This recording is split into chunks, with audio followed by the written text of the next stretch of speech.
Jay here for Stretford Paddock. This is the Paper Talk. As you can see, I'm not outside Old Trafford. I'm not in a studio. I'm in my kitchen. And the weather outside is not so sunny in sunny Salford, actually. It's spitting. Get them in. It's spitting. So make sure you've got your parkers on. Some big stories to go through this morning. But before we do, make sure you are hitting like, share, and subscribe. Subscribe to the channel. We want to get to 750,000 subscribers. And with your support, yes, we can get there. So if you're not doing it, just click on the subscribe link. It'll take you 2 seconds and it'll make your life immeasurably better. The big news, obviously, is Dan Ashworth. We can see from the thumbnail. Looks like Manchester United could have a new sheriff in town. But before we get into that, let's just talk a little bit about Sir Jim Ratcliffe being ratified. That was the big story on it yesterday. I think it was about yesterday afternoon. We knew this was going to happen, that he was going to get approved. I think it was a bit of a foregone conclusion, as David Brent would say. Statement here from the Premier League. This is what came out yesterday. Sir Jim Ratcliffe's acquisition of 25% of Manchester United FC and further investment of $300 million in the club has been approved by the Premier League board following the completion of owners and directors tests. The board has agreed to the change of the club's ownership structure last week, and this has now been officially ratified by an independent oversight panel. The Premier League's owner's chart has also been signed. Blah, blah, blah, blah, blah, blah. You get it. Sir Jim Ratcliffe is in. He's got his 25%. He's putting in $300 million. I mean, it's exciting times, but there's a big question here, isn't there? I think it's already doing the rounds. Is what's happening? Like, is this the start of a full takeover? We're going to see more shares going towards Sir Jim Ratcliffe over the coming months or years or whatever it may take. Get involved in the comments and the chat. Let us know what you think. I feel like the attitude towards Sir Jim Ratcliffe has shifted amongst a lot of Manchester United fans. I remember when we first suggested Sir Jim Ratcliffe as a potential owner, I think it was Kieran Maguire. I'm going to give Kieran Maguire his flowers for this one because I remember chatting to him on the channel. You might have watched it a few years ago, and he said, keep an eye on Sir Jim Ratcliffe. He's the one to watch as a future Manchester United owner. And he said that Ratcliffe had put in a bid for Chelsea, was a United fan. The bid for Chelsea wasn't a real, I'm going to buy the club bid. It was a, I've got lots of money and I want a football club bid, like a message to the Glazers. And he was right, because Sir Jim Ratcliffe eventually did sort of launch a takeover bid or try and buy, well, same thing in it, try and buy the club.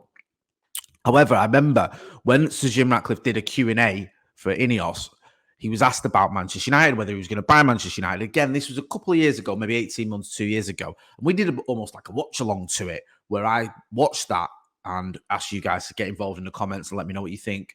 And everyone wanted Sir Jim Ratcliffe. Almost everyone in the comments. There was very few people that didn't, were saying, we need Ratcliffe to come in. We want the Glazers out. We all want the Glazers out. We still do. Let's get Sir Jim Ratcliffe in. He's the answer to our problems. However, when it was announced with this sort of strategic alternatives announcement by the Glazers in November 2022, I think it was, at first people were like, oh yeah, Ratcliffe, yeah, we'll have a bit of that. He can come in and can be the saviour.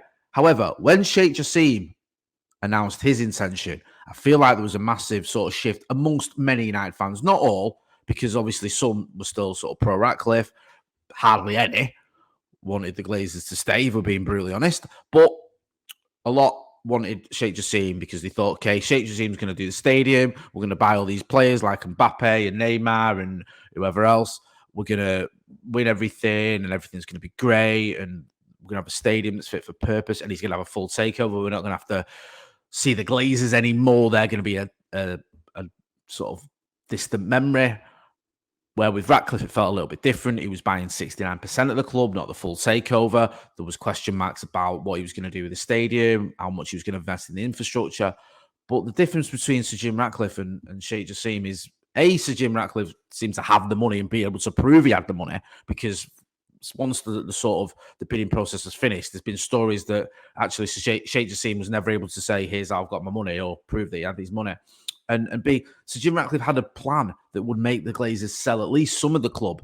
It looked like they were a bit reluctant to sell to Sheikh Jassim anyway, for various reasons. I mean, one of the reasons they're putting forward is that he never proved he had the money, or that we've heard in the media, I presume it's come from sort of the Glazers or from the club itself, that he never proved he had the money. But there was this reluctance to sell to Sheikh Jassim. I don't think he was going to meet the valuation they were looking for, whereas Sir Jim Ratcliffe did.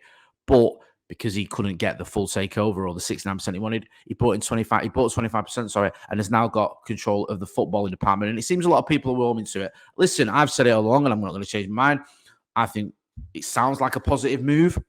I'm not going to sit here thinking he's the answer to our problems and everything's going to be rosy, but I think he deserves a chance, and I'm willing to give him a chance. I think he deserves that. He's certainly making the right noises. Little baby steps, little tap-ins, go at the Munich Memorial, meeting with Must, just being present at games more than the Glazers ever were. The sort of comments we've seen from him, he seems to get Manchester United. He's also put money in. This talk of maybe consulting with the fans over a new stadium or rebuilding a stadium as well. It sounds like he knows what he's doing. And one thing that makes it sound like he knows what he's doing and gives a toss as well is this interest in Dan Ashworth. Now, again, I have to sort of tread carefully here with my thoughts, if that makes sense, because I'm not going to sit here and pretend that I was crying out for Dan Ashworth 2 years ago, even a year ago. I wasn't. I did want us to have a sporting director who knew what he was doing, but it's not like I was thinking, if we get Dan Ashworth, all our problems are solved. However, it does feel like it would be a good move if we were to get him, and it seems as though we could be getting him. It says here, it's been reported everywhere. I think The Athletic had it first about Dan Ashworth. I think it was David Ornstein. And he said that Manchester United make Dan Ashworth top target to become sporting director. Manchester United have identified Dan Ashworth as their number one target to become the club's sporting director. Although an approach has yet to be made to Newcastle United, that is anticipated as the new regime at Old Trafford seek to recruit Ashworth. No agreement has been reached for the 52-year-old to embark upon the potential switch, and any move for him will not be straightforward. Given he is contracted to Newcastle United. However, the situation is expected to develop rapidly, with Ashworth thought to be open at the opportunity of joining the Manchester United football structure under INEOS. I mean, this follows on, doesn't it, from what we've seen so far under INEOS, where we saw it when they went to Manchester City and everyone thought, well, this isn't going to work. They got Omar Barada from Manchester City. You're not going to be able to get him. A lot of people thought, what's going on here? Well, to be fair, a lot of people didn't realise we got him until we actually got him. So that's probably not entirely true. But on paper, you think you're not going to get someone from City where they're being successful. Well, let's not forget, if you're offering them a better role at a bigger club, Manchester United might not be winning the trophies at Manchester City at the moment, but you can't tell me that they're on the same level. We're not. Manchester United are one of the biggest clubs in the world, probably about it, one of the top 5 biggest clubs in the world. I don't think Manchester City are. So Omar Barada comes in. Now you've got, it looks like Dan Ashworth coming in. It feels a little bit like we're getting the best in class. We're getting the people in who we should be getting in to run Manchester United Football Club. And long may it continue, because for far too often we've had bankers, you might well use another word that rhymes with that, in charge of the footballing side of things at Manchester United. But if we can get Dan Ashworth, who seems to know what he's doing, if INEOS are willing to have this structure and this sort of football-first attitude, then it could be positive vibes for Manchester United Football Club. Get involved in the comments on the chat. Let me know what you think about Dan Ashworth. Is he the right man for the job? Are you confident that Sir Jim Ratcliffe and INEOS have the club's best intentions at heart?